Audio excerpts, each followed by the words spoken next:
Good morning to all the participants. A warm welcome to one and all.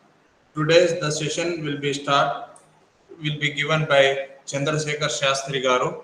Presently, he is working at IIT DFM Karnool, and he is going to give a lecture on nanocomposite coating of biomaterials on pre-existing alloys. So, I request Chandrasekhar Garu to please introduce yourself and you can start the session. Thank you. Thank you, sir. Thank you, Damodar, sir. This is Chandrasekhar Shastri this side, and before starting on my session, I would like to briefly introduce myself. So, I am presently working as an assistant professor in IIIT Karnal, like sir mentioned, and my area of interest basically is additive manufacturing, biocoating, and defense applications. Sir, So, your today, voice is very low, sir. can you hear me now, sir? It's very low voice it is coming, sir. One second. Now, sir. Still, it was very low than before. Than before. Okay, give me 1 minute, sir.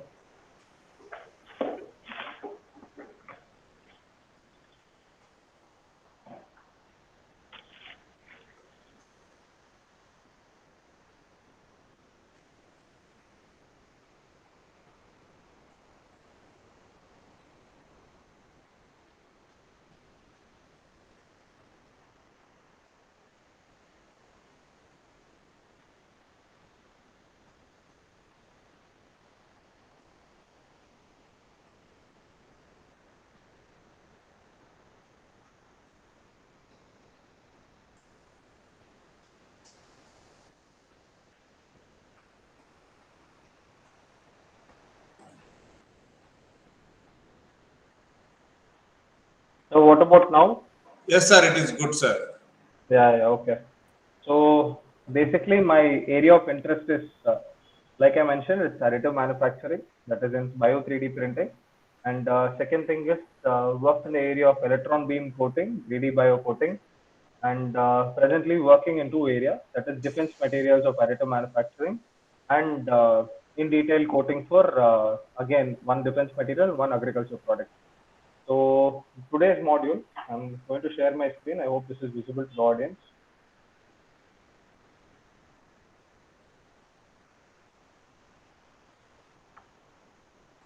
One second, please hold on.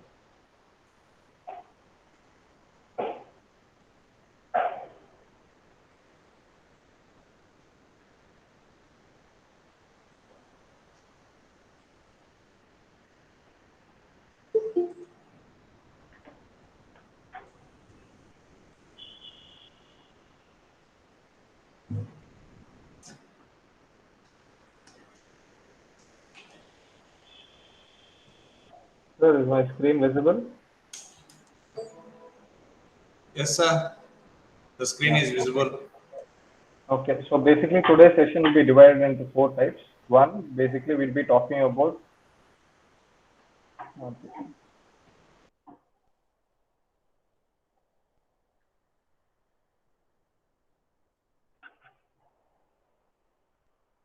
Module one will be basically talking about synthesis of nanomaterial.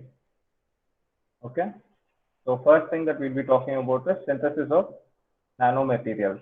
This will be my first topic. My second topic will be about electroplating of antennas, and this is sourced from DRDO lab. I cannot mention the lab and I cannot mention the intricate details, but it is a work that is being carried out with DRDO lab. Next is module 3. We'll be talking about bioceramic coatings.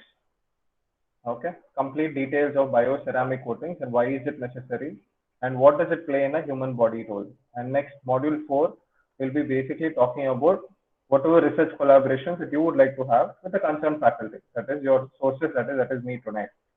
Okay, coming to this first important session is, let me go to the first session.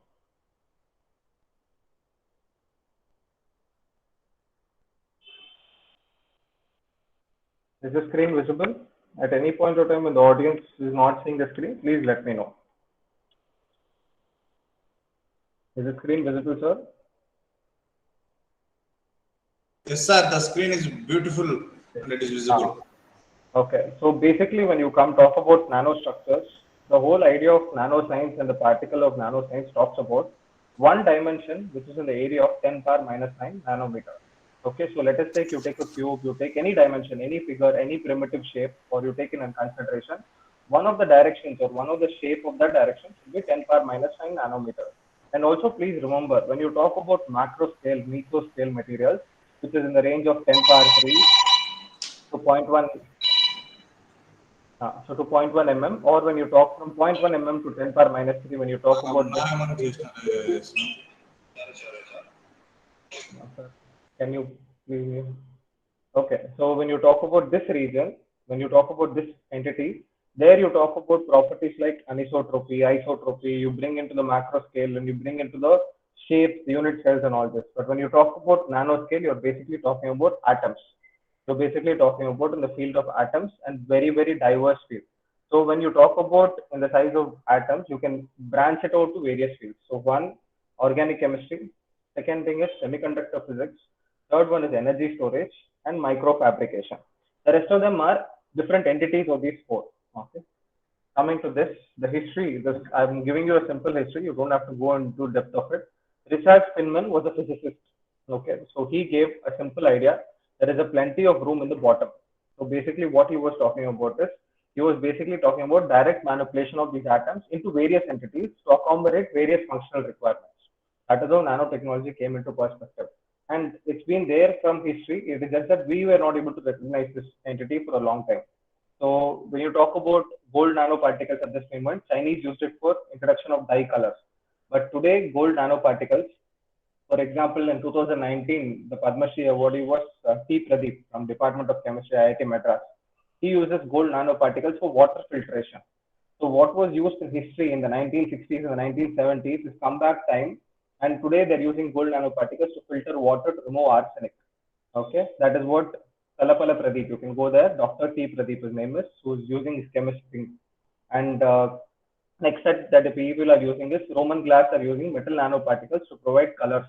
So basically, when you have your simple frames, that is, let's say you are all wearing glasses or you're using blue lenses to remove the filter that is there, providing what is this to provide remove harmful rays coming out of the system and all that. All these things that are actually there, your glass particles or your frame particles and all these, when they're coated with silver substance, silver halides, basically they're called silver nano halides, they tend to become black the second you go outside into the sun. So what basically happens is these things change color, ratio, proportion, intensity of light is dropping. So all these are the presence of simple nanoparticles. You have these things called silver halides that are added to glasses. And again, all these are basically there from a long time. It is just that we were not able to witness it or even observe or replicate the same. But at this moment, it's all picking up in shape. Coming to nanostructure. So nanostructure is basically classified into two types. One, based on dimension of the material. And the second that is there is what type of material. That is more important. Inorganic, organic, ceramic, carbon based. Can one of the audience tell me what do you understand by an organic nanomaterial? Any idea where you have observed this? Or a ceramic nanomaterial? In day-to-day life, like I told you, I gave you 3 examples. In history, I gave you 3 more examples that are there in present scenario. Can the audience be a little more interactive and tell me at least one example?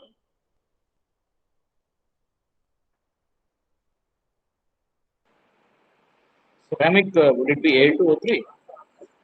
The Al2O3 is a good example, sir, but where is it used? Usually for coatings or grinding, whenever we talk about grinding, we use Al2O3 to grind. One of the hardest materials, along with silicon carbide too, which is again another ceramic. Okay, so silicon carbide Al2O3 is being used for all cutting tools possible at this moment. Then you have also titanium aluminum nitride, and you also have titanium aluminum carbide. Entities of these are used for cutting tools, cutting tool operations. Yes. Perfect, sir. Yes, yes. Any other example? Ceramic is done. Carbon based, any idea? Carbon nanotubes. Nanotubes, yeah. Okay. Any other example that you can think of? Carbon based. What are the 2 allotropes of carbon? One is graphite, one is diamond. Can you give me one example based on this one application? Graphite usually is used for lubrication. Yes, sir. No, no, sir. Again, Nano. I'm talking about the reason. nano. Nano, they are used for reinforcements again, Correct. They're used so that one as. it Yes, sir. You were saying something. Please go ahead, sir. maybe graphite usually is used in rubber. It is mixed with rubber so that it can enhance the strength. Oh, perfect. So basically, when carbon, when you classify it into two types, one, like I said, graphene, Graphite graphite, and yeah, nano region is called graphene. So once you bring yes, graphene into perspective, it basically is majorly used as reinforcements. And again, the major reinforcement is glass fiber reinforced plastics or fiber reinforced FFRP, GFRP, which are used in aerospace structures. Major fuselage materials, tailage materials are based on using of GFRP and FFRPs. One, to reduce the size and also to increase the structural modulus of the entity. Okay, when you talk about diamond nanotubes, they're basically used for diamond cutting operations, diamond machining operations, where they use diamond nanocrystals to actually remove other hardening materials.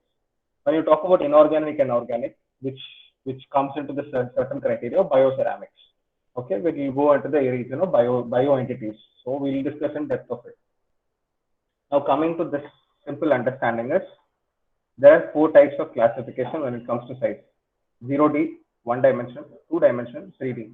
And please remember, it's always called 0D. Please do not say OD dimension. Okay, a lot of papers recently we have come to know that people are writing that it's getting rejected for no reason, though the work is really nice. Okay, so when you classify these, the first thing is clusters or quantum dots. Okay, these are simple metal nanoparticles. Like I told you, either used for filtration of material or simple coating without having any property classification.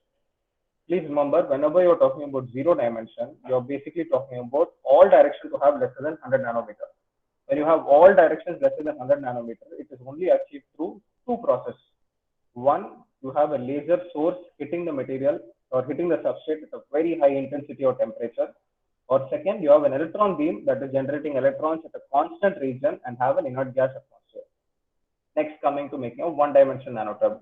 This is nanowires, carbon tubes, nanoribbons, which are in the direction of two directions. That is, if you consider an axis x, y, z, Cartesian coordinates x, y, z, I have x, y direction to be in the region of less than 100 nanometers. That can be anything. That can be in mesoscale, that can be in macro scale, but generally it's not achievable. They're also nanoscale, but to a large extent from 1 to 100 nanometers. When you talk about carbon nanotubes, simple carbon nanotube application is all simple badminton, tennis rackets that are there available in the market that are more than 5,000 to 6,000 INR are all in the region of one-dimensional nanotubes. They are basically used to increase the structural modulus. Please remember, structural modulus, when someone talks about it, relates to strain energy of the principle, strain energy of the object, and decrease the densification region. That is where this is used. Now coming to 2D, here you have graphene.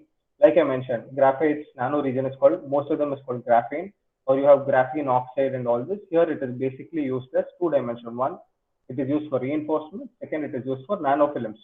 So nanofilms, again, it is used for two regions. One, substrate coating uses nanofilms. Two, filtration mechanisms, all of them use nanofilms. The last is 3 dimension, which is highly achievable at a very nominal price and also using operations at a very nominal cost. This basically talks about aerogels, graphite oxide, and all the other regions where you actually want nanoparticles to be made at a manufacturing scale. Okay. All the other three are you talking about is only from a research perspective or a functional perspective. That is, if you want to address a particular function. Now, coming to synthesis of nanomaterial, please understand there are only two types. One, top approach, or second, bottom up approach. When you talk about top down approach, mechanical milling. Mechanical milling is nothing but ball milling operation. Etching, that is removal of material continuously. You can use different etching techniques. You can use UV type, you can use stereolithography type, you can use any type of etching. Next is, like I told you, laser ablation. It has to be a highly controlled laser. So you basically will stick to Nd:YAG laser, CO2 laser, or ruby crystal laser. Again, there are two types of lasers, single pulse, double pulse. Please be careful on the type of application and the operation that you're choosing. Next is a sputtering technique, again, which is basically nothing but an electron beam sputtering technique. Electro explosion. Let us not go in depth of electro explosion because it is only limited to nuclear applications. Now coming to bottom up approach. there are 8-9 different types of approaching from the bottom up approach. The most common approach is sol gel process. Okay, sol gel process. Next is chemical vapor deposition, which is very highly acclaimed, and chemical reduction process. The rest of the processes are a derivative of these processes. Please remember that part. Thermal pyrolysis is also another process which is not mentioned in the slide, but it is mentioned in the next coming slides. So like I mentioned, laser ablation. When you talk about laser ablation, it basically is used to evaporate the material. Okay, whatever material that is being present there, it is hit by a continuous amount of beams by either using a catalyst of nickel or cobalt, and also ensuring that the laser beam hits at 120 degrees Celsius. That is, there is a furnace that is being kept there, and it is maintained at 120 degrees Celsius. Also, please remember, if you are taking ceramic particles into perspective, you will increase the temperature to 320 degrees Celsius. The difference between this and that is around 190 to 220 degrees Celsius. Only when you take ceramic nanoparticles to come into place. Second, whenever you're using a laser source, please always remember there should be an inert gas atmosphere that should be present, irrespective of what laser source that you're using. In case if you're using a laser source to generate nanoparticles on a top-down approach and you do not use an inert gas atmosphere, the oxide formation will make the material very, very brittle, the nanomaterial. Now coming to advantages of lasers, it's very easy to operate, process is economical, and when you talk about, because it's a closed cycle, it's called eco-friendly without any solvent being attached. Next is attrition. This is nothing but a mechanical ball milling operation where you have tungsten balls that is being kept there. You have planetary mills, you have elliptical mills, you have different types of mill rotation that is happening. So all these that are mentioned here are tungsten balls, and you have other materials. And the only problem that occurs here is there is high amount of impurities that will get into the place. One, because you're opening the ball mill and then you're able to produce all this powder. Second thing is you're able to collect this powder, and you'll have to go through a lot of iteration processes. First thing is, once you finish this, you go for compaction. Before going through this, then you'll have to go through sieve analysis. Then you'll have to come through the powder, and then you'll have to come through tap density, the apparent density, and then come out to the final product. So basically, to backscale this process to make a component becomes a slightly difficult process, and it has a lot of secondary processes involved. And that is why it's basically called an energy intensive operation. Chemical vapor deposition. See, for a large extent, this is highly used and highly acceptable because here the substrate goes through simple reactions, and the amount of reactions that are required is very, very less, because what basically happens is it is consistently absorption and evacuation principle that is basically used here. And the catalysts that are majorly used is nitrogen and copper. Cobalt and ferrous are not majorly used as catalysts, they're only used as enhancers for the reaction to occur faster. That is your forward reaction to occur faster. And most of the carbon nanotubes that are there in the nature or there in manufacturing cycle use chemical vapor deposition. And possible benefits, it's highly economical. Products are completely thing, and like I told you, mass production, irrespective of wherever it is, it's completely into mass production. So thermolysis. Coming to the process of thermolysis, when you talk about hydrothermolysis, this is the basic entity when you talk about high temperature vapor pressure. 1 second. Sir.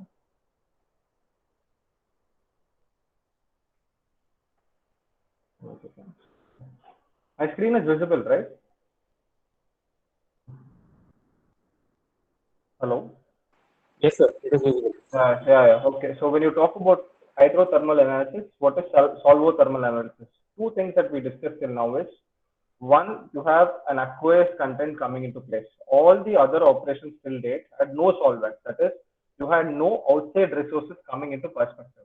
Okay, you had no outside resources holding the nanoparticle, holding the particles together to create more nanoparticles. But here, you're bringing in two different regions. One, you're bringing an aqueous environment, that is, you're bringing something called water, or you're bringing a nutrient environment, which is called a solvent. So a gradient of temperature and as well as the hydrothermal analysis comes into perspective. When you bring such a perspective into place, it basically talks about two things. One, you're able to continuously control the amount of temperature that is being generated inside the cycle.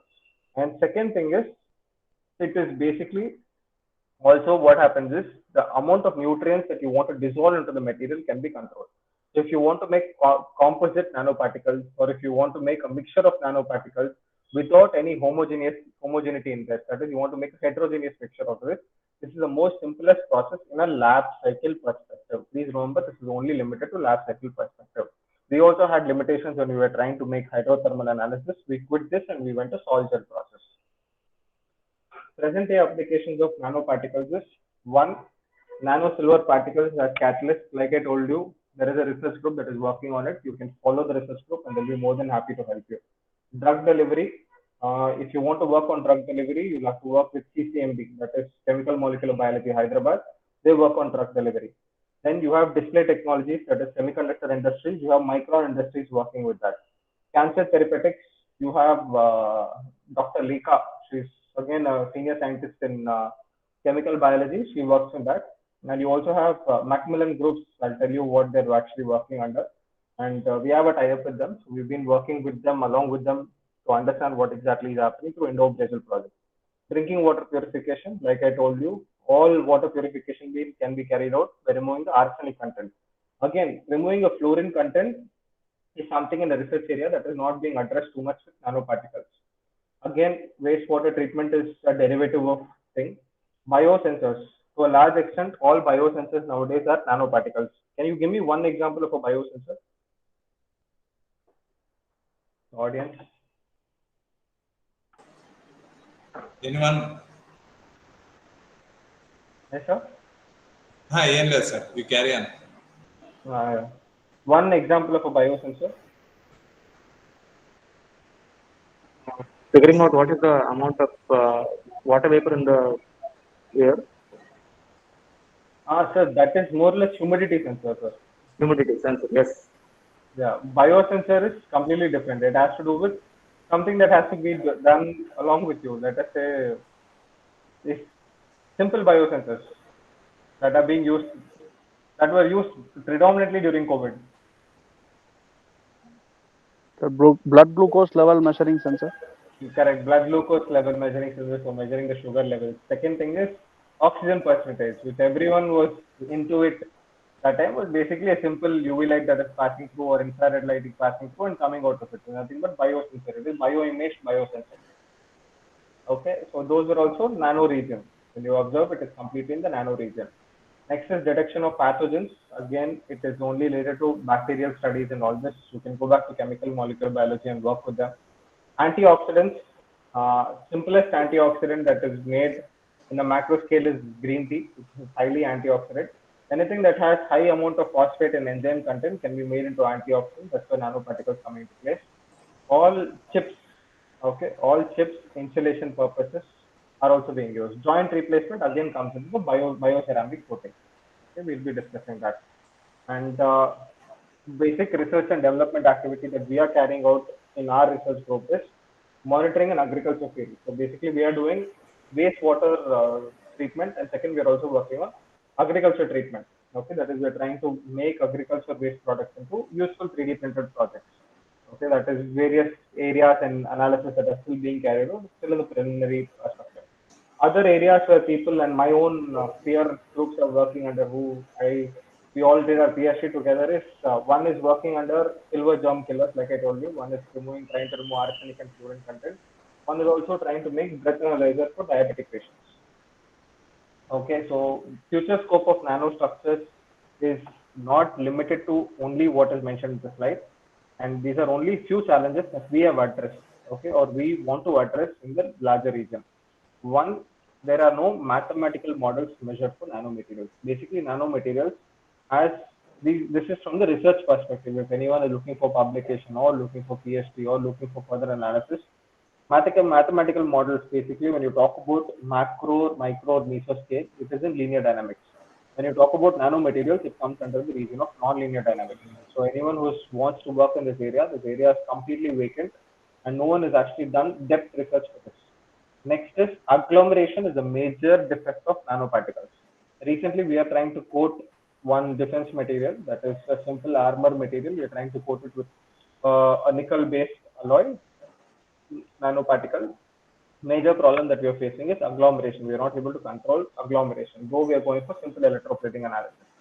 And next thing, every time you're going for a publication perspective or thing, please remember, once you create a nanoparticle, let us say you've used simple ball milling, First, measure the size distribution. So find out if it is exactly in the nano region. Second thing that you have to measure is through EDAX analysis, electrodispersive spectroscopy. You'll have to measure what are the components that are in the nanoparticles. Are there impurities present there? Second thing is you'll have to measure the morphology. Is there an agglomeration? Is there a difference in grain size? What happened to the grain growth? Did it decrease or did it decrease? Is there a certain amount of crystallinity? That is, generally nanoparticles are amorphous. What happens if it is continuous? The nanoparticles indentation has been continuous with crystallinity perspective. Next, the final thing is chemical composition. After making all this, when you coat it or when you're bringing into perspective or you're making some composite reinforcement or something, you have to basically find out what chemical composition and what is the functional physical requirement. If these two are matching, that makes a perspective for identifying a new area and publishing area. Second thing is, irrespective of whatever nanomaterial material you take, please remember it creates a certain amount of toxicity because one, nanoparticles, when you're shifting, let's say you do simple ball milling or you simply do laser integration or laser ablation of the process, certain amount of material is left in the machine, certain amount of material is left in the environment. Because irrespective of it, you cannot control or you cannot bring 100% efficiency into the system. So without realizing, some nanoparticles certainly go into the person's throat or in the person's environment if it is not controlled properly, and it creates a lot of hazards to the person who's working, also the student or the faculty who's working in this area. So please ensure that all these tick boxes are checked before you jump into the perspective. These are a few references that I've cited. I'll share this slide with you so you don't have to worry. And they are only recent references. There are hundreds and more of references you can measure. This is the first module for synthesis of nanomaterials. Now coming to the second part, I cannot give you the full detail of what DRDO is doing, but I'll give you a small entity. I'll show you what they're working on in application-based, what is this coating. Then all of you can approach them for different projects. They'll give you 5 to 7 lakhs, 10 lakhs, 12 lakhs. So recently, even we are acquiring a DRDO project to work for one of my students. So once you start working on this, it becomes a little more easy. So electronic warfare systems that basically DRDO is working on uses simple antennas. Okay, they are looking for electroplating of these antennas. Okay, to ensure higher corrosion resistance, higher strength, and high increase in longevity of the component. When you talk about corrosion resistance, you're basically talking about antennas that are kept in sea, kept on battle tanks, kept on armored fighting vehicles, kept on various military devices. There is no end to it. So each corrosion is different. Fitting corrosion is different. Threading corrosion is different. Uniform is different. Galvanic is different. So please understand what are the different corrosion that are happening there. Do some background study and then approach any lab for certain amount of funding. Prerequisites of electroplating. Simple two types of coating that we're going to talk about today is one electroplating, one simple bioceramic coating. After the module 2, I'll give you 5 minutes recess so you can ask me questions. Okay, coming to prerequisites of electroplating, please remember this is a simple electroplating diagram. I think all of you are familiar with this, an anode and a cathode, one electroplating bar, one direct current. Simple Faraday's law will follow. The amount of mass of deposition is a simple Faraday's law, which is in the lab. Base materials they have at this moment for electroplating is aluminium, brass, and mild steel. Antennas are all made up of aluminium, brass, mild steel. They are not made of graphite. They're not made of high nanofibers. They're not made of anything extraordinary. They have to be cost efficient in the manufacturing perspective. Coating materials, please remember, I'm only mentioning the coating materials as copper, nickel, gold, and silver, but I am not mentioning the chemical composition. Once you get in touch with the lab, they'll tell you what all different scenarios are they experimenting these things. Because chemical, sir, if there is too much disturbance, can someone mute their mic? Because I'm hearing background score, sir.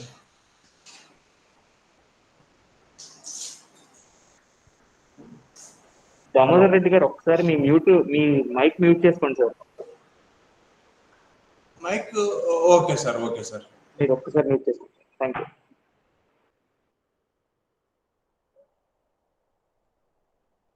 So coming to this perspective, coating materials are basically copper, nickel, gold, and silver. Please remember, like I mentioned, silver halides when are added in glass, they are taken as silver halides plus silicon dioxide.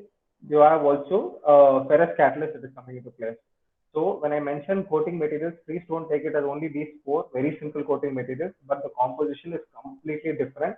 Every time there is a new composition, there is a new novelty, especially in the labs. Okay. So as I said, I cannot mention the intricate details. I'm going to give you a brief of it so that you can go approach the labs, get some funding, work on it, get your, get your publication perspective in a higher perspective. Simple electroplating follows three principles. One, pre-treatment, irrespective of whatever you're doing, copper plating, nickel plating, and then further gold or silver plating, depending on what sort of application. Simple process. First step is cleaning of any treatment. Let's say I take a simple aluminum alloy. I have to pre-treat it. I'm using a simple suitable alkali. Like I mentioned, these are all pictures taken from DRDO labs. I cannot mention the complete details of what exactly they're using. I can tell you what zincating surface is used for. Second thing is, after the cleaning surface, you do a buffing. You do a simple grinding operation where you remove the top layers where you want certain amount of homogeneity. Second thing is, if it is a functional requirement, you will buff out the rest of the material.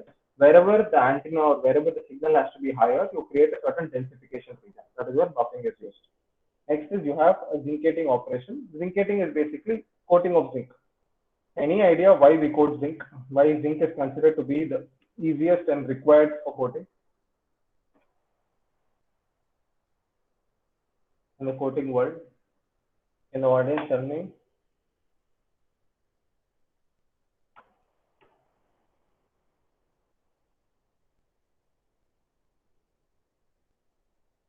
Zinc is considered to be a sacrificial anode, sir. Please remember, whenever you talk about coating, zinc is considered to be the most sacrificial anode. That is, you put zinc in any environment with the first coat, first it will sacrifice itself to any operation, and then the rest of the parent materials gets affected.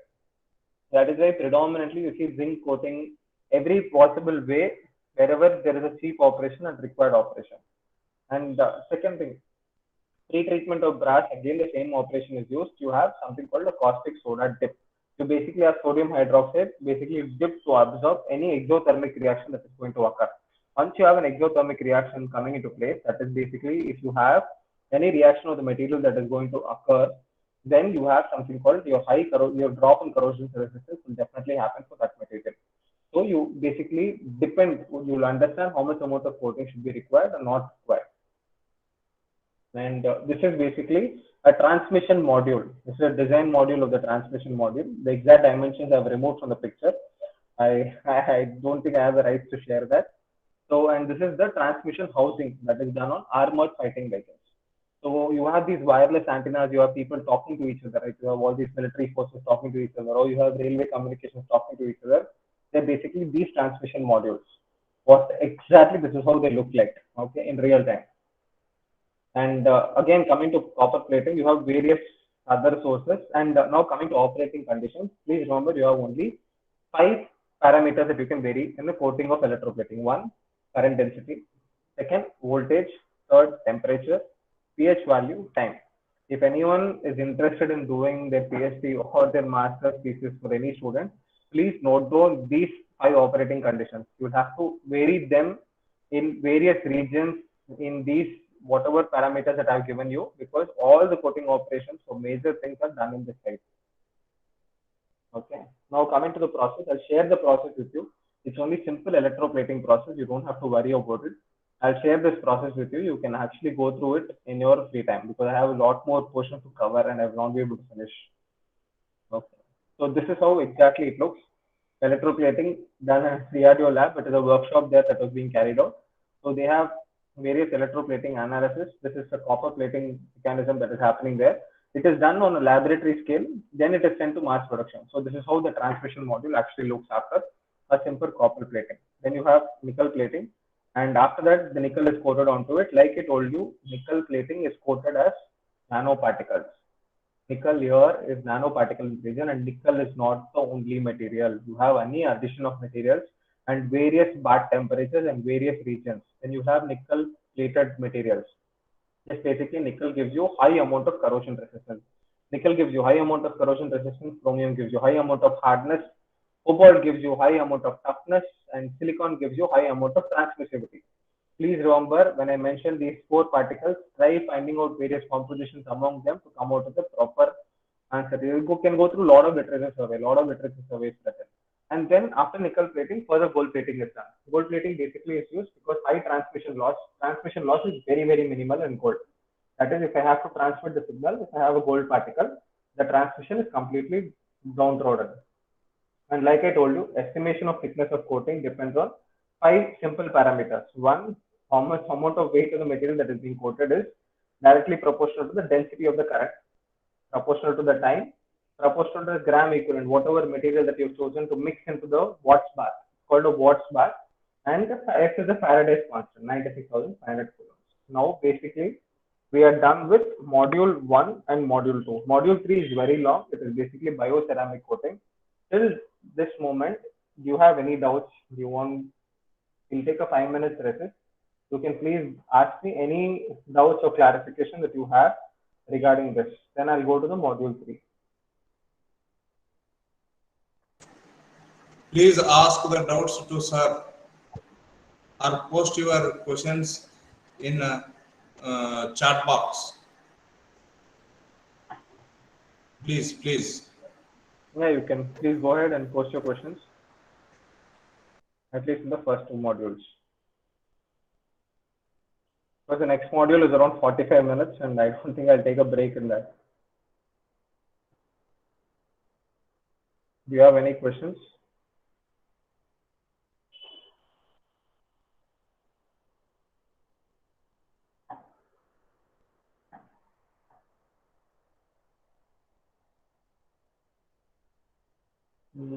Sir, it is too fast to catch. We want to hear the application part. Which application part do you want to hear, ma'am? Padmaja, ma'am?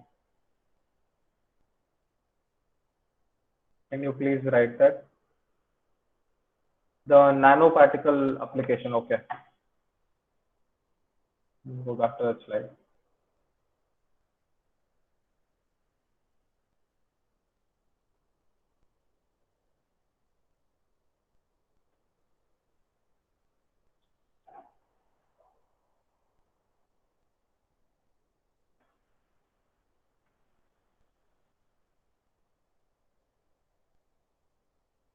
One second, ma'am.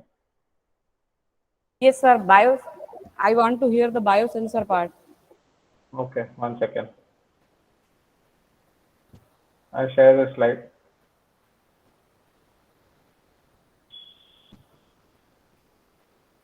This part, ma'am? Yes, sir. Yeah, so basically, like I told you, ma'am, nano silver particles. I'll go from the first application, I'll go very slow. Nano silver particles, basically when they use as catalyst, platinum, ferrous, nanosynthetic particles, whenever you're trying to disintegrate, let's say, agriculture waste products has 4 or 5 waste products. 1, cellulose. Second, hemicellulose. Third, you have legume.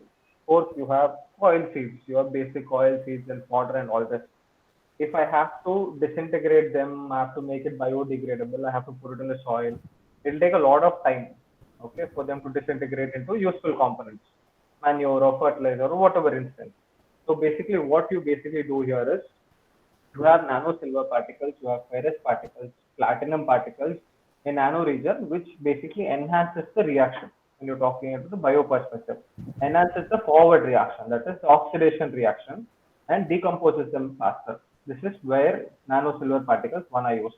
Second, nano silver particles when you talk about thing is you have all these glasses, like I told you, silver halides and all these, when they're used in glasses or used in mirrors, or if you want to make a photochromatic region, you want them to make a transition mirror, you want to make a transition glasses, you bring silver nanoparticles into the perspective. Basically, bringing nanoparticle into perspective so it does not come into the vicinity of the macro meso region where they're basically used. These are 2 principles that are used.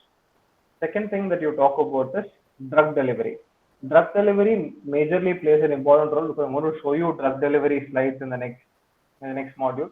You'll understand why it's important. See, whenever you take a drug into the system, it basically has to have a bioreceptor inside the body.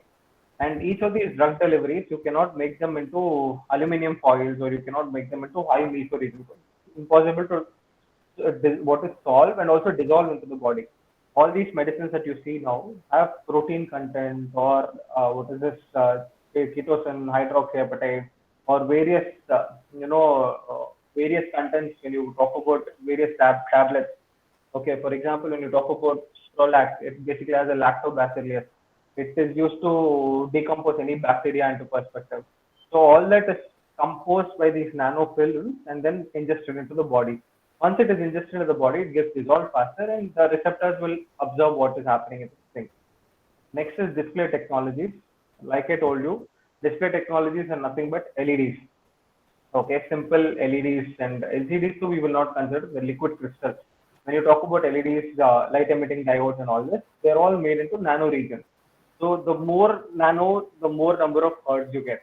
Now you get a simple TV that costs around 30 to 40,000 or 60 hertz per second. When you talk about 60 hertz, refreshing hertz, and you talk about 120 hertz, it's basically more nanoparticles. When you talk about OLED display, that is, you simply talk about OLED display, is nothing but nano display. You're bringing the size of the region into smaller and smaller and smaller. That is, the cost also varies.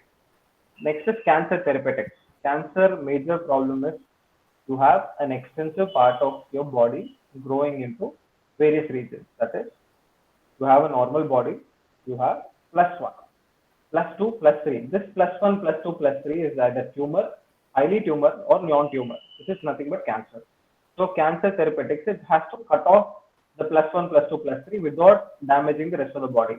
That's what chemotherapy basically does. It does not address the bone. It also sometimes it hits other parts of the body and also causes changes. So people are working on cancer therapeutics in that reason. I'll show you when we talk about biocoating. Next is drinking water purification. So like I have observed, I've worked in their lab predominantly with few scholars there. So like I mentioned, Dr. T. Pradeep is using who's Padma Shri, got his Padma Shri for water treatment. He has also a startup. It's called Vayujal. Okay, please go through any website. In search in Google, Vayujal, IIT Madras. So when you talk about drinking water purification, so what basically happens here is arsenic fluorine content is the most predominant problem, irrespective of wherever it is. I stay in Kurnool, I stay in Vijayawada or Kakinada or any place in Andhra. I have a certain fluorine content which has to be controlled inside the body, which is highly not possible given the scenario and perspective. But that is what people are trying to address. Arsenic content, which is very harmful for the body, which causes a lot of complications for the next 3-4 generations, and fluorine content, which basically decreases the pH level inside the body. It causes various other diseases. Okay. Drinking water purification is a major problem in Kurnool, though Tungabhadra goes through. I recently saw one professor from Rayalaseema University joining. So I came to Kurnool only 2 years ago, but pigs in Kurnool have been here for 60, 70 years. And no one is able to address it. So drinking water, ours is anyway gone. So that is the harsh reality that we are facing in Andhra Pradesh at this moment. So if anyone wants to pick up that topic and do some research, please go ahead. Wastewater treatment, like I told you. Sir, is it equally applicable for mercury also? Mercury, ma'am, mercury treatment through nanoparticle filters is only resolved only to silver or gold nanoparticles, which is highly expensive, ma'am. Mercury, removal of mercury. Mercury in lead is also there in Yamuna water. Ma'am, mercury is there in all the possible water. Mercury is there also after RO filtrations also. Okay. So mercury has been a major problem for a long time. One way you can resolve mercury is by adding, you have something called ketosine and hydroxyapatite, zirconium and all this. Once you add in water, when you get the powders of these, there's nothing but animal waste. That is why we do not use it to a large extent. The protein fibers. So once you add that, it tends to pull out mercury from the water. It basically tends to form complexes and goes inside the water. But like I told you, it's basically simple regenerative animal waste that is being used, so people would not prefer it to a large extent. I don't understand why, but it's the best solution. Okay. Next is biosensors. Okay, so biosensors, like I told you, from your oximeter to anything that requires your sugar, hemoglobin levels, as a continuous monitoring entity is basically a biosensor. Bioimaging is it also used in agriculture? Biosensors, ma'am. Biosensors are used, but it's not called biosensors there. They're called basically agri-sensors. One is it measures the humidity level, so it measures the legume level, measures what is the sucrose level, then you have four more entities. One measures the hydrogen, carbon, and nitrogen content that is being absorbed by the plant. Second thing is some of them are also legume and cytosine coated to ensure that the manure reaches the right soil and it is continuous deformation occurs. So it's not called biosensors, they're agricultural sensors because they are used to measure different, like I told you, all these 5-6 components. Okay, bioimaging is nothing but whatever the biosensors are able to observe and obtain, you're making various recording on analytical devices out of it. Okay, nowadays which are come under the region of nano region because they are generated from simple semiconductors. Okay, detection of pathogens for bacterial analysis. Let's say you are suffering from amoebiasis, which I was suffering few days. It's nothing but a pathogen. So basically, whatever I eat, it goes under in the form of diarrhea or it goes into the form of different components. That is where it is used. Antioxidants, you want to measure the amount of antioxidants the content has, or any antioxidant which basically increases the metabolism of the body. That is where it is being used. And major thing that is nothing but simple green tea or caffeine content is nothing but an antioxidant. Internals in what is this IC chips? Basically, it can be used in any form of chips. Like you told, there is a simple principle. The chips in the nature will always start reducing at every instant. After every decade, you will see one chip that is in the size of almost literally nanoscale at this moment. That is why even the semiconductor chips, there is a shortage of availability because there is high amount of usage of these. Almost in every possible region, they use this. Insulation or shielding purpose. When you talk about insulation or shielding purpose in bio principle, especially in bio principle, if you are talking about that is today's thing, like I mentioned, cytosine, zirconium, legume, they're used as bio coating devices for transporting oil seeds. Okay, oil seeds, sugarcane, what is the seeds, and all this, they are coated with this protein content. They're completely coated and sent to various entities. Recently, we visited ICAR, okay, Institute for Agricultural Research in Hyderabad, and they have a derivative CSIR lab, which is IOR, Oil Research Seed. Please go there and find out what exactly research they're doing, and it's very interesting. Joint replacement, all scaffolds, all regions of bioceramic scaffolds, which are used as beforely used as stainless steel plates or titanium plates, are bio-coated at this moment, and they're all nano-bio-coated. Okay, thank you, sir. Sir, एक last question है. Yes, ma'am, tell me, ma'am. Sir in display technology आपने बोला कि LED panel हम use करते हैं तो LED में generally we are using arsenic gallium और the alloy of those components तो नैनो टेक्नोलॉजी यूज करने से does it enhances the display quality of the panel Ma'am, simple thing, ma'am. When you basically decrease the size, you're basically increasing the refresh rate. Okay, refresh rate is nothing but hertz. It's measured in the terms of frequency. Okay, for example, let's say you have, I'll give you a simple example. आपका बड़ा classroom. Okay, you want to address the whole classroom, or you have 10 small entities around you. Yeah. It's easier to address 10 small entities around you. So, but the amount of work done, the amount of energy to generate those 10 becomes a little harder. Okay, so you have arsenic, gallium, you have all semiconductors, silicon, you have all these things coming into perspective, but they become completely smaller and smaller in size. When you take ma'am, I'll tell you one simple thing. You have a liquid crystal display, you have a cathode ray tube, you have an LED, you have an OLED. Okay, all of them are showing the same picture, different clarity, different brightness. But the second you switch on and switch off, let's say when you have a cathode ray tube, when you switch on, it takes a lot of time to load, come into perspective, then you have a screen. Sometimes there is an audio lag, there is a video lag because the amount of emitted rays behind the cathode ray tube drop or increase based on the intensity of the voltage. Second, liquid crystal display or plasma display depends on amount of current that is coming and how much amount of brightness it is hitting onto the liquid. Now, when you come into LED, you have emitting diodes. You have simple light emitting diodes.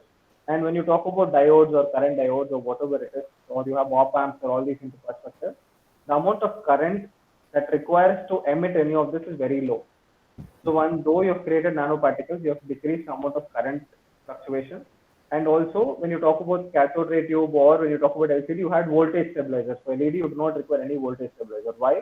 Because the light emitting diode controls itself. Because you have an op-amp filter before that.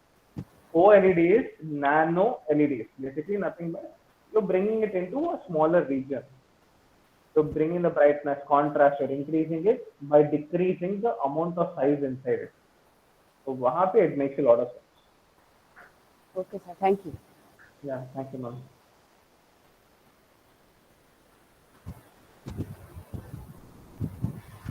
So any other doubts before I jump into the fourth module? If there is something in the chat box, just give me 1 minute.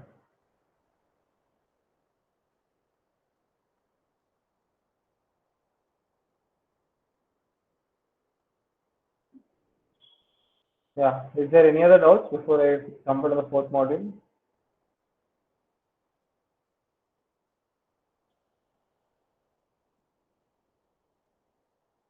Okay. Done. So let me go into the fourth module. Sorry, third module. So now we'll talk about bioceramic thing. So when we were working on Indo-Brazil project, me and my peer, basically Pradeep Natarajan, who's from my old institute. Okay, so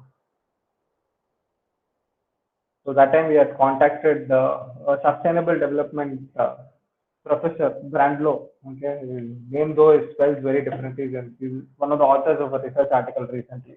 So he contacted another senior scientist from Pfizer in 2019 when there was not much of corona at that time. It was just slowly picking up. So with the senior scientist, her name is Dr. Maria Gonzalez. I have not mentioned doctor here because she is double doctorate. So I really don't know how to exactly write that. So she is senior scientist in Pfizer. Pfizer is basically a vaccination thing. And they work on bioceramics. So she works in a group called Macmillan Group. You can go to LinkedIn and search her profile or something, and she's always available. Okay. So here basically bioceramic coatings. When you talk about, is the slide visible? Sorry, I forgot to ask. Yes, sir, it is visible.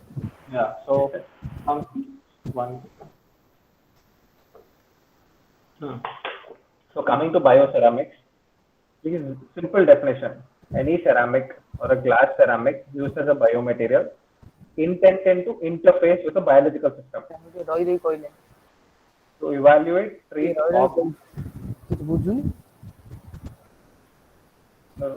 can I continue? Yes, sir, sorry. Yeah, no problem. To evaluate, treat, augment or replace any tissue, organ or function of the body. Please understand, any ceramic, it is not limited to bioceramic or any other thing. Okay. Any ceramic or glass ceramic which can be used as a biomaterial. So one, it has to be biodegradable. Second, it has to be bio-osteointegratable. That is, it should react with the body with minimal reaction. Is used as an interface. One, it can directly go to the place and act as an object, as a body, or be an interface. That is, between you and me, there is a third person, and the third person is doing well for both of us. That is also fine. To evaluate, that is, if you have any problem, biosensor. If you can treat the problem, bioimaging. If you can augment the problem, that is completely remove the problem, biosolution, or replace. Okay, completely biocompatible. Making a tissue and organ biofunctional is basically that. So any ceramic that acts as one of these 4 or 5 things is basically called a bioceramic. Bio in the word Greek is called lys, and ceramic is basically kermikos. Okay, that's basically what it is called. It relates to product of clay, pottery, and brick. Okay. Now, when you talk about bioceramics, when it comes to thing one, when you talk about this, ceramics is basically used for repair and reconstruction of 2 different parts of the body. One, they're made of 206 bones that are made of bones. Next is tissues. Tissues, they're unlimited because you don't know what tissue is how they're disintegrated to the object. My skin tissue is different from my hand tissue. My thigh tissue is different from my face tissue. Each of them is completely different. So each of the treatments are also very different. Coming to this, okay, what is a basic treatment? When you talk about, I'll show you this. Is my screen visible? Can you see what this is? Yes, sir. I've zoomed in, yeah. Okay. So you have a natural chemical, you have it going to the receptor site and sitting it. You have an agnostic drug, basically again, which basically is a drug to enhance the cellular activity. Let's say you have a sugar patient, he wants to drop the sugar level, you have insulin coming into the first step. Basically, insulin goes there and goes into the receptor site and reduces the cellular, increases cellular activity and drops the sugar content. You have other antagonist drugs, which if given in the wrong sense, will go and block the receptor site. Even your natural chemical will not go and affect this. So please remember, whenever you take about disease treatment of virus, bacteria, cancer, genetic diseases, you should be careful on what sort of drug you're delivering, what sort of bioceramic that you're bringing into perspective. Identify what sort of target you want to identify and also the treatment. This is very, very important. Now, when it comes to this, all the possible diseases and all the possible tissues that can occur is one, fractures. If you have fracture in the body, through any external agency, it can be solved. Osteoporosis, bone structure problem. Okay, that is, there is a certain amount of bone structure problem. There is a density of the bone problem. It's called osteoporosis. Osteomyelitis. Basically, if you have an entity that is being formed over and above the bone, osteomyelitis. Next, you have osteochroma, basically nothing but your cancer cells. Like I told you, non-tumor, tumor, anything that goes beyond your body, which is considered to be highly contagious, is basically called osteosarcoma. Okay. Next, you have basically a hypodysplasia, but which is not in perspective of a large entity because it is basically removal of the complete organ. That's basically time or amputation. So basic composition, I'll send you this composition slide. I'll send you this pyramid later. You can go through this pyramid later and I'll tell you each of these pyramids, what is the difference. Please remember your body is made up of 100%, basically it's made of mineral, water and organic contents. If one of these three ratios, that is whatever ratio that they're there in your body at different regions in your body, if one of them becomes imbalanced, that is where you have diseases coming into place. You have other damages that are coming into place in the body. Okay.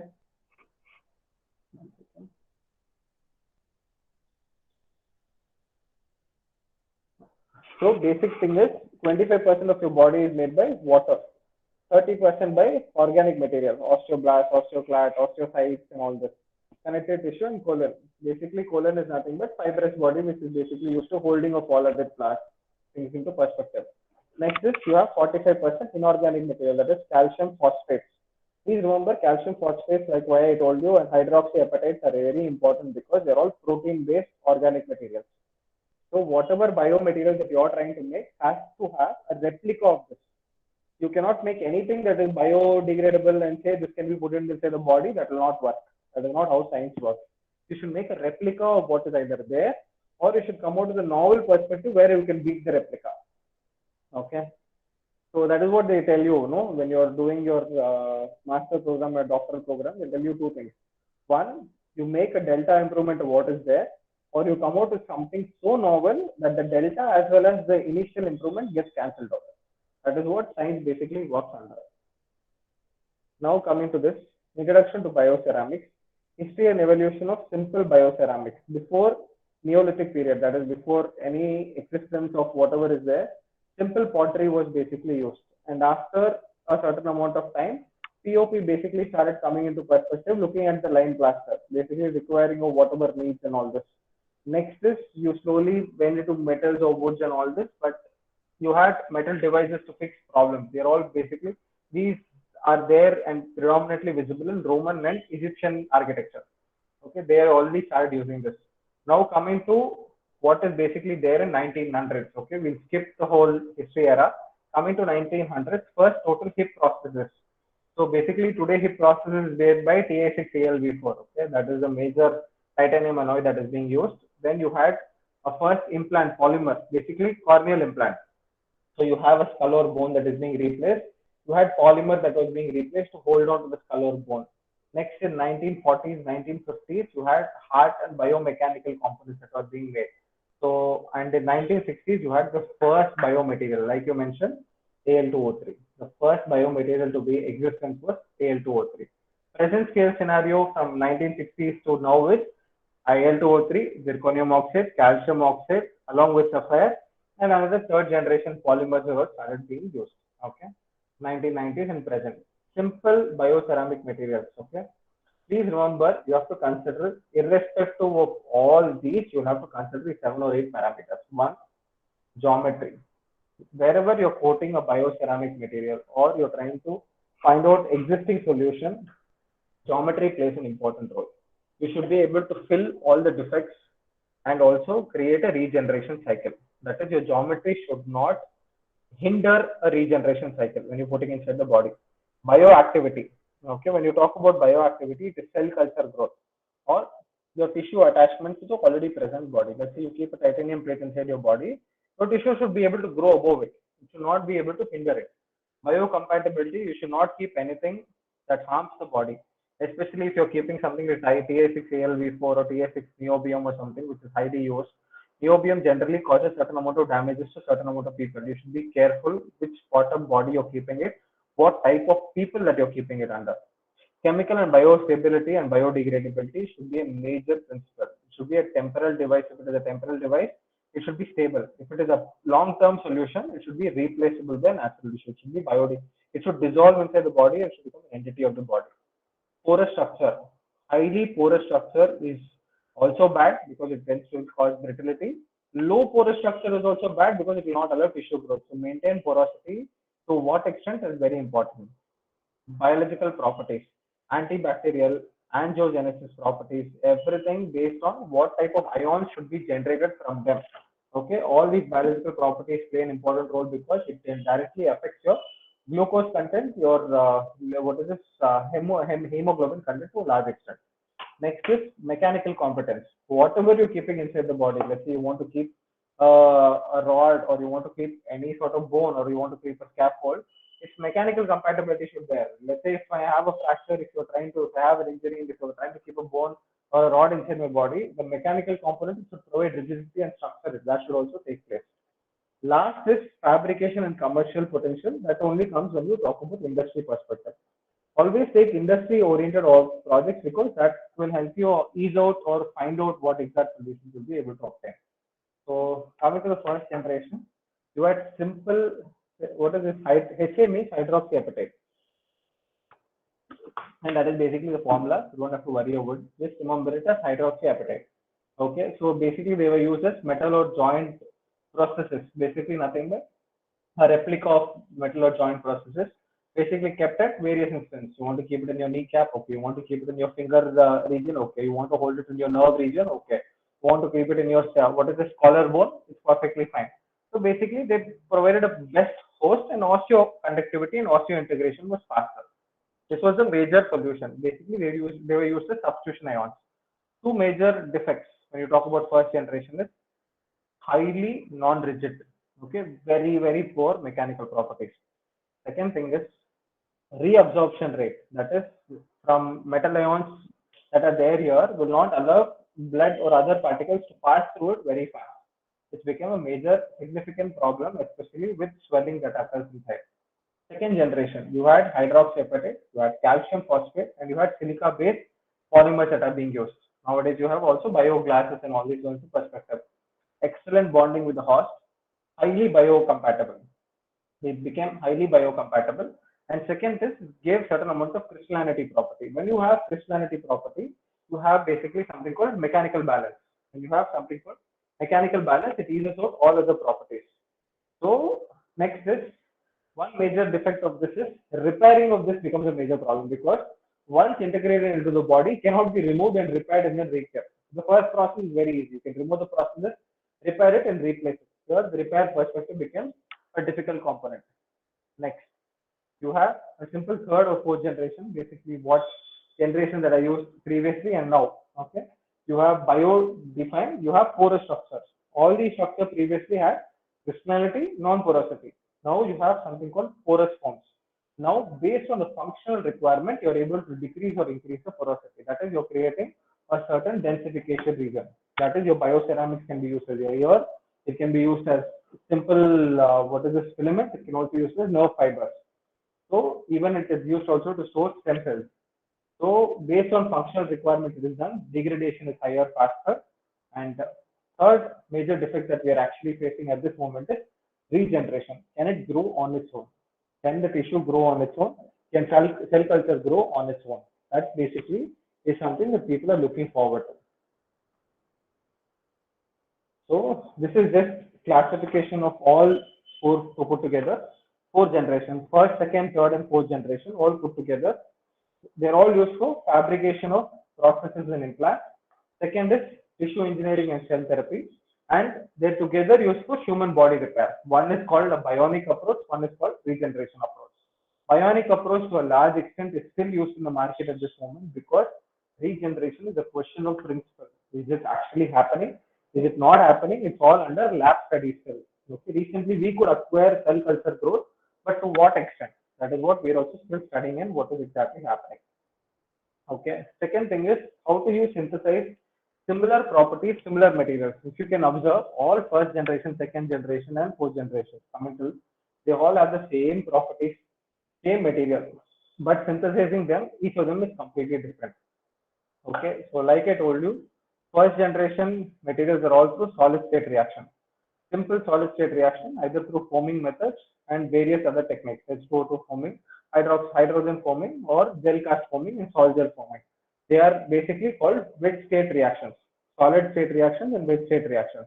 If you want to make any organic polymer or organic solids to be bio-coated on a component, please use sol gel method. Okay, do not classify them into various techniques. Do not enter or go beyond sol gel technique because it creates other sort of problems. And you want to go for foaming techniques or wet foaming techniques, close, it has to happen in a closed environment, which is very, very important. Now coming to wet state reaction, like I told you, first is starch consideration. You have corn, rice, potato granules, mix them with highly ceramic powders, put them in a large entity for more than 5 to 6 hours, 10 hours, 12 hours and all this. Then you basically will see a high amount of carbs and all these growing up into it, which can be bio-coated onto different components, becomes automatically biodegradable. One, very low cost, environment friendly. And second thing, disadvantage is poorly interconnected pores. Can the audience tell me what is the major application of the first setting?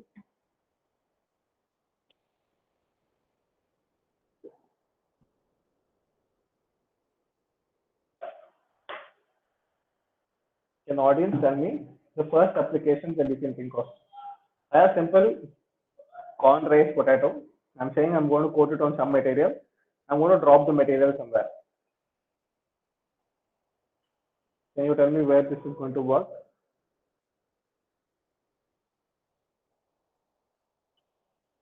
Okay, I'll tell you the next one. Organic Seeding? burning. Yes, sir. Seeding, is it? Huh? Yeah, what's called, if at all you want to improve the number of trees, what it's called? It's called seeding. Seeding. What sort of a seeding? It's a mechanism where they try to put in enzymes so that the seed will stay for a longer time. It will grow, become a tree. What's called? I don't know the exact word there, sir, but I know it's called mulching operation. Yes, Okay. exactly. Yeah. Yeah. Okay, so basically it's used for mulching operation. Basically, it's highly used in Gujarat and the areas where the water content is low and your seeding should be protected. Mulching operation is Yes. what it is called, but I don't know the other scientific word for it. Okay, I know the and correct. Perfect example. So wherever you want to, like you said, you want to ensure that the growth and the seed phenomenon has to be kept in place. There it is basically used. Either it is used as a plastic coating or it is used as a bioplastic coating at this moment by using all these principles into perspective. Next is organic phase burning out. You mix a ceramic powder with simple polymer. Polymer is nothing but polylactic acid or ketone family. You have to mix only with these two. Natural is ketone, polylactic acid is synthetic. You are mixing these two, you are dropping it. Ceramic powder, aluminium, silicon carbide powder or whatever powder, mixing with these two and you are obtaining high mechanical strength. Can someone tell me an application of this?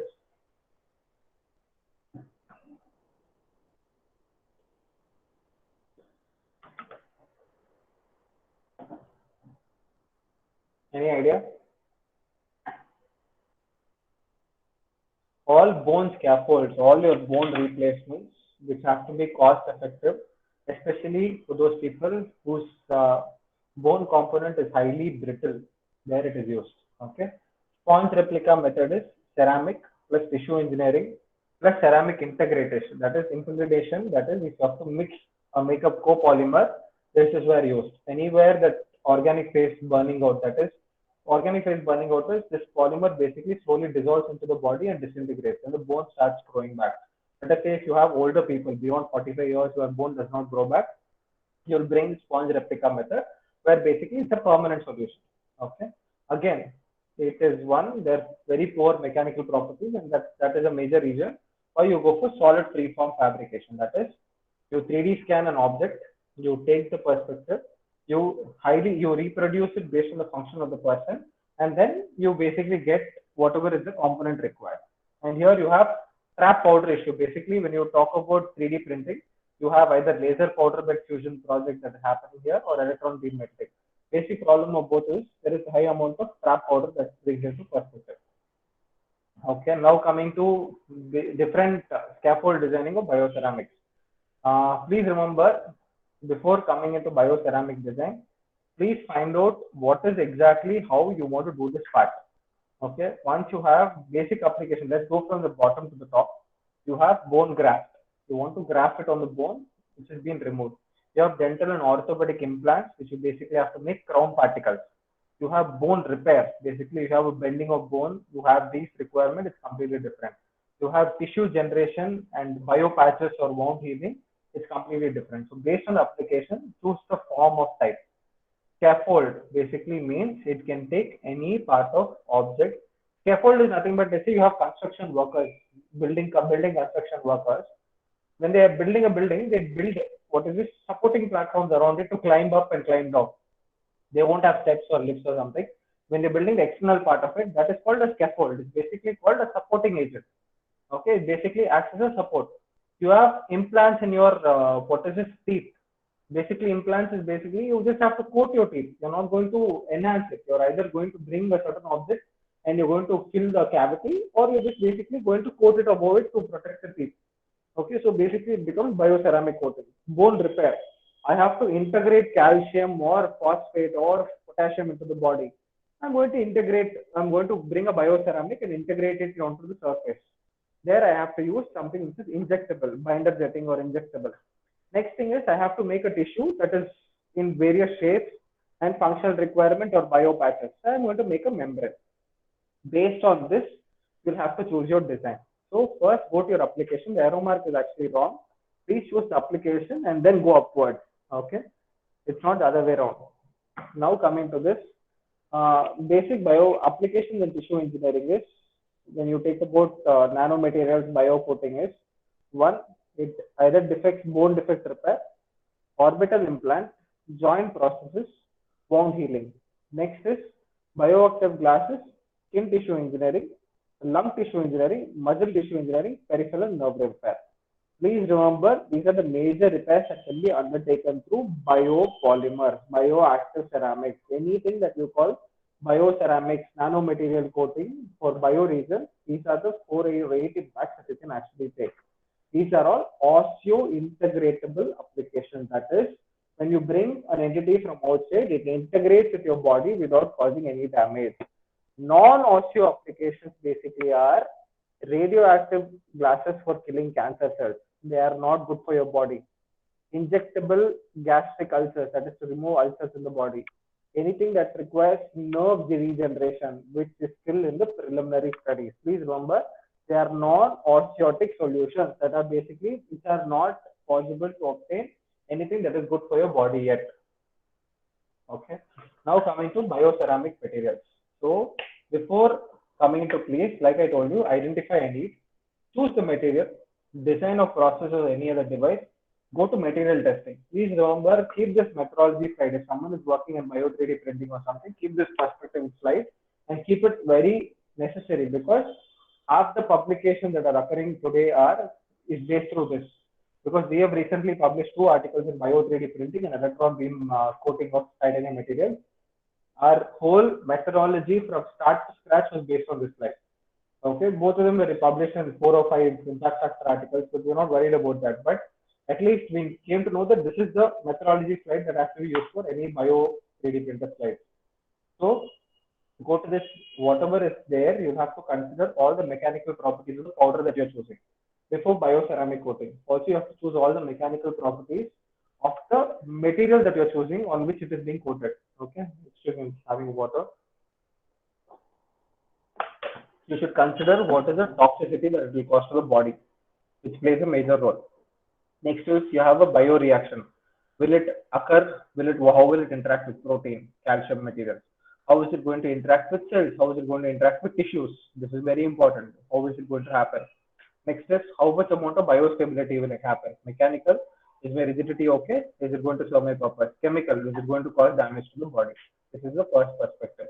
As an engineer or a veterinarian or a biochemist or any chemist, this is a major thing that you're looking at. Next is fabrication. Fabrication is where mechanical engineering and other people come into perspective. Not only mechanical engineering, it can be chemical, it can be any sort of something people happening there. Next is after fabrication, you'll be able to publish articles in this. Next, you want to do a product out of it. Then you'll go to the industry, you'll ask them to sterilize it, you'll pack it, then you'll start creating devices. Then you'll have to go for in vitro tests, animal tests, you'll have to go for rat tests, you'll have to go for monkey, you'll have to go for various animal tests. Then goes for approval, legislative bodies and clinics. So please remember, your perspective of engineering faculty or scientists is from the idea to the fabrication. Okay, from the idea to the fabrication, if you can create, design, address a solution, you are going to enhance the science perspective of a solution. Once you enhance the science perspective of a solution, based on the type of funding, and once you start publishing articles, you start getting funding from MIT, DST and all this, then start going into the large scale. So that is how people have to go innovate and go ahead in the bioceramic region. And also please don't limit yourself. Like I told you, HA stands for hydroxyapatite. Beta, TCP stands for tricalcium phosphate. There are two types. One is alpha, one is beta. Beta is the ternary region, alpha is the primary region. Okay, beta and alpha in between is for the secondary region. Then you have BCP. Basically, it stands for biphosphate calcium phosphate, which is a combination of hydroxyapatite and tricalcium phosphate, which are majorly being used at this moment. So, coming into various types of synthesis of bioceramics, like I told you, precipitation, nanoparticle absorption, and growth of microviscous. Okay, so these 10 diagrams basically I'm going to share it with you, but they are taken from various articles. So please be careful when you're sharing this. Okay, it was basically by a young scientist who works predominantly on nanoparticle viscous.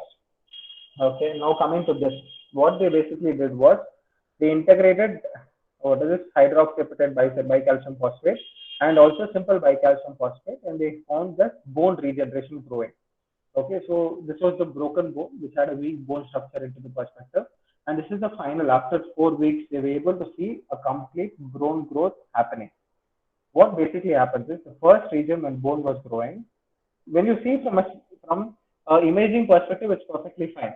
And you go into the depth of it, when you do a bioceramic coating or you want to bring in a new perspective, the periphery of the component has certain amount of damages.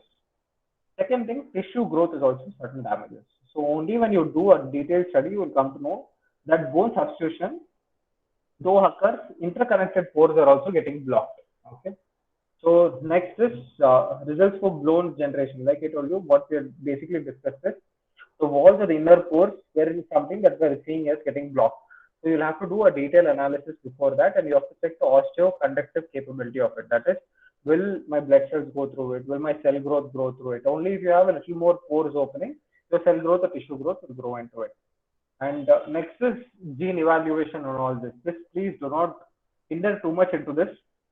This basically gene evaluation is, if I have a bone defect, will the regeneration occur here? So this again, like I told you, it comes into the perspective of validation experiment. And validation experiment happens only in 2-3 labs, especially in, like I told you, chemical molecular biology lab if you want to acquire this.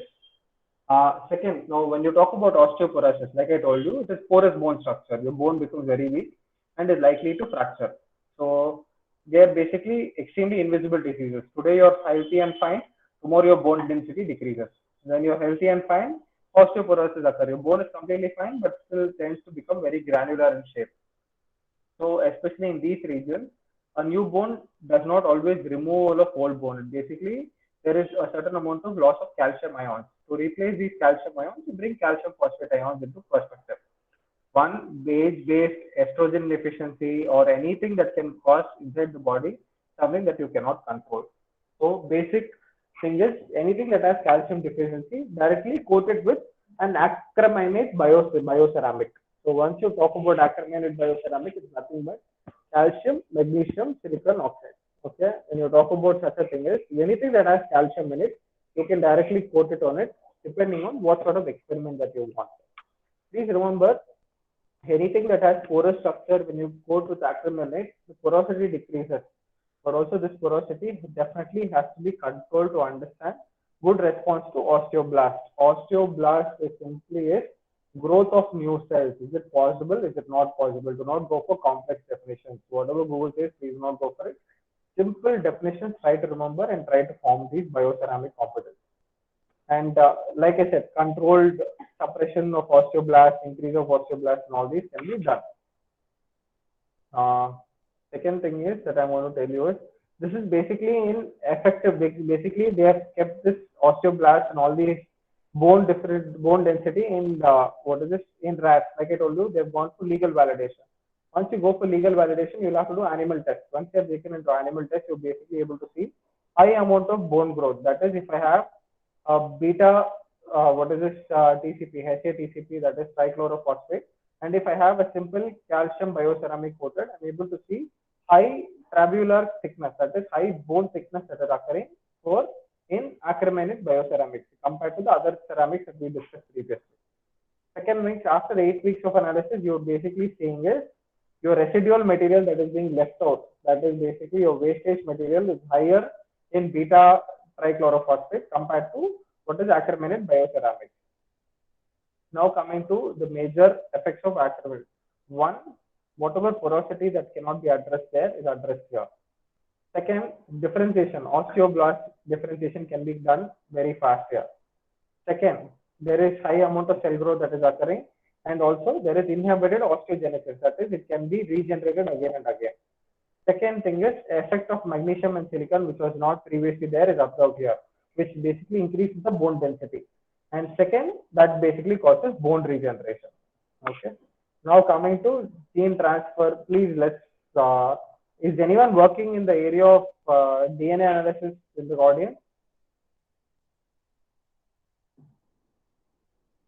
Is anyone working in the DNA analysis? Okay, we'll skip this slide because it was addressed to a few doctors that we were talking about.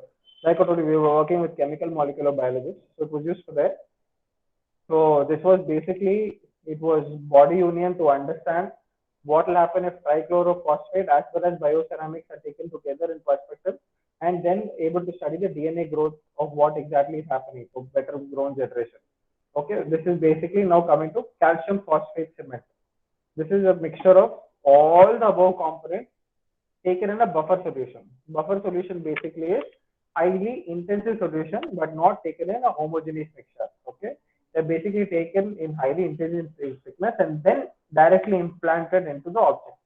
Okay, so this is bioactive glass nanofibers directly taken with different formation of this and filaments after this.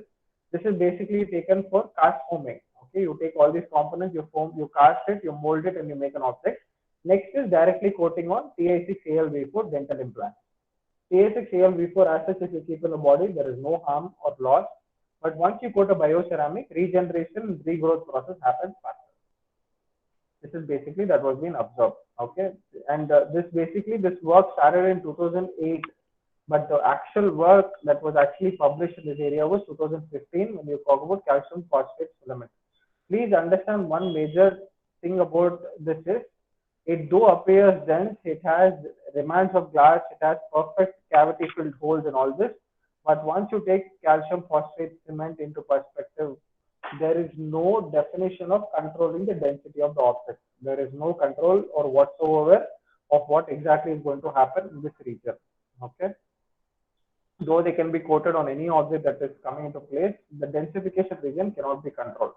Hybrid bioceramics, it's only for drug delivery and 3D printing. Like I told you, the drug should go and fall into the receptor site. It should not open or close before that. And also it should be able to enhance the biological entity of the object. So all the drugs that are being actually done or bio-coated at this moment are done by either 3D printing bio-coating or electron beam melting cryo coating. So basically, you have, like I told you, you have a simple functional requirement. I have a whole bone structure. I completely 3D scan it, and then I 3D print the structure, and I produce a certain amount of what is this? Instead of POP that was used in high scale, now I'm able to put fiber-intensive objects, and I'm able to hold the bone together, a little more harder together based on each bone requirement. Okay, that is basically from bottom-up approach, depending on what bone requirement you want, what is the thing, and they can also be bio-coated. In case you have the whole hand missing, you have a left hand, you're creating a mirror image of the right hand, you're able to generate the whole hand, and then you're splitting it as processes. That is basically what is done in 3D printing. And organ 3D printing, transferable organ 3D printing has started, but first 3D printing major advantages, you're able to generate a kidney, you're able to take the cell culture cells from other kidney that is being present there from the parent kidney, and you're trying to basically grow cell onto this. It's being carried out on animal testing, but we are not too sure if we'll be able to produce it. And also complexity of 3D printing is extended for skin tissues, blood cells, food 3D printing, lung testing, heart testing. It's been integrated into all parts of human cells. Okay, this is exactly where you have scaffolds, polymers, and all these that can be used in different parts of human cells as long as cell cultural growth is able to start. Okay, so this basically is the next generation. What is exactly going to happen? Nanoparticle 3D printing, nanoparticle coating, and all this is prospectively understood. But you take a polymer, nano coated with bioceramics, ensure cell culture growth based on functional requirement if you can set it up, or basically trying to create various products. So this is the current future of bioceramics, which is completely on bioink formation, which is again Chito ink, cellulose ink, and other ink. Your personalized biocells based on what fatty tissues that are required, or human art required, or cardiac approach, you can directly 3D print it and you can place it inside the human object. Okay, as of this finished module 3 of the object. I have another half an hour. I'm going to take 10 minutes to discuss the research that is being carried out by myself. There is no bio of this. So basically, we are carrying out research. These are all patents. So we're carrying out ongoing research. If any of the audiences is interested in working, we're basically carrying out electrode deposition of nickel, aluminum, zirconium oxide on the defense material that I was talking about. We finished these two, selective laser sintering of 3D printed stem cells, like to make bio 3D printing is done. Friction stir welding of aluminum alloys is also done. So if anyone wants to work on 3D printed pallets, abrasive water jet polishing, high speed machining of nitrogen alloys, or wants to work on electron beam melting of Ta6Al for bioceramic coating, the 7th article, you're free to collaborate with us and work with us based on your interest. Based on our availability, we'll be able to arrange different components and labs and all this. We have industry partners. Though we are a new institute, I have industry partners working along with me. I have Wipro 3D, CITD, and also DRDO working along. So we'll be able to obtain and give you all the lab facilities and all the things required to carry out your research. As of now, all my modules have been explained. I thought because we lost a lot of time initially, I went a little fast. Apologies to the audience. Does the audience have any questions regarding the same? All the slides will be shared. You don't have to worry. All the slides will be shared to you. You can post the questions also. In the chat box, you can post the questions also to sir. Yeah, you're free to post questions. RP Sinha.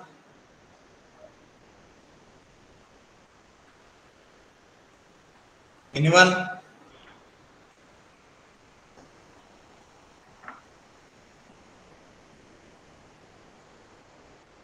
I think no one is willing to ask, sir. Everything they might have understood what it was. No problem, sir. Everyone should be in their own work. It's perfectly fine. So I would like to conclude all my sessions. We as a research group are completely open for collaboration and work and all this. It will be also to help you if someone is pursuing the doctoral program or the student is pursuing the doctoral program, we'll be able to help you out. Okay, that as an academic institute, we're always welcome to the same. Okay. And I thank Dr. Damodar sir for giving us opportunity for conducting this ATAL program STP. Though I was not well, he was very patient with me. So I didn't respond to mails or messages because of my unhealthy scenarios previously. I'm still recovering. I'm still feeling very weak. So I thank sir for being very, very patient, though I'm way junior to him. So thank you, sir. I need to thank a lot to you. to you and Krishna sir also. Yes, sir. So thanks for your nice lecture.